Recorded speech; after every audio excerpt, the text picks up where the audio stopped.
বিশ্বনবী মহানবী সাল্লাল্লাহু আলাইহি সাল্লাম জান্নাতে প্রবেশের প্রথম সুযোগ পাবেন। জান্নাতের উদ্বোধন করবেন তিনি। এ বিষয়ে তিনি নিজে বর্ণনা করেন। নবীজি সাল্লাল্লাহু আলাইহি সাল্লাম বলেছেন, আমি জান্নাতের দরজায় পৌঁছে দরজা খুলতে বলবো। তখন দারোয়ান জিজ্ঞেস করবে, কে তুমি? আমি উত্তর দিব, মুহাম্মদ। সে তখন বলবে, হ্যাঁ, আপনার ব্যাপারে নির্দেশ আছে যে আপনার আগে কাউকে জান্নাতের দরজা খুলতে দেওয়া হবে না। রাসূল সাল্লাল্লাহু আলাইহি সাল্লাম শুধু নিজেই জান্নাতে প্রবেশ করবেন না, বরং নিজের উম্মতকে সঙ্গে নিয়ে যাবেন।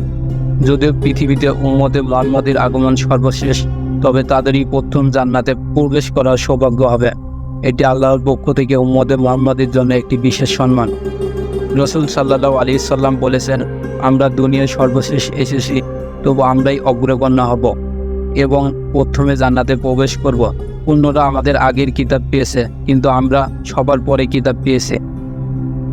উম্মতে মুহাম্মাদের মধ্যে প্রথম জান্নাতে প্রবেশ করবেন আবু বকর রাদিয়াল্লাহু তাআলা আনহু। হযরত হুরায়রা রাদিয়াল্লাহু তাআলা আনহু থেকে বর্ণিত, রাসূল সাল্লাল্লাহু আলাইহি ওয়াসাল্লাম বলেছেন, জিবরাইল এসে আমার হাত ধরে জান্নাতের দরজা দেখালো।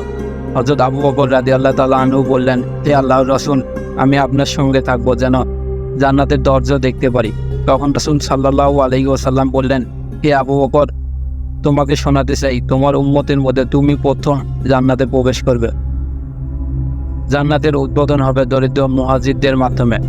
রাসূল সাল্লাল্লাহু আলাইহি ওয়াসাল্লাম তাদের সম্পর্কে বলেন, তোমরা কি জানো আল্লাহর সৃষ্টিগুলোর মধ্যে প্রথম জান্নাতে কারা প্রবেশ করবে? সবাই বলল, আল্লাহ ও তার রাসূল ভালো জানেন। তিনি বলেন, দারিদ্র মুহাজিররা প্রথম প্রবেশ করবে। তাদের মৃত্যু হবে এমনভাবে যে আশা আকাঙ্ক্ষাগুলো তাদের অন্তরে রয়ে যাবে, কিন্তু তা পূরণ করতে পারবেন না। আল্লাহ তাআলা ফেরেশতাদের বলবেন, তাদের কাছে যাও এবং সালাম প্রদান করো। ফেরেশতারা বলবে, হে আমার রব, আমরা তো আপনার আসমানের বাসিন্দা।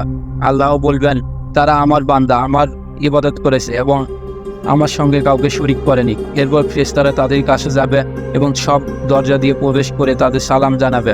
তারা বলবে, ধৈর্যের ফল হিসেবে তোমাদের উপর শান্তি বর্ষিত হোক, তোমাদের শেষ ঠিকানা কতই উত্তম।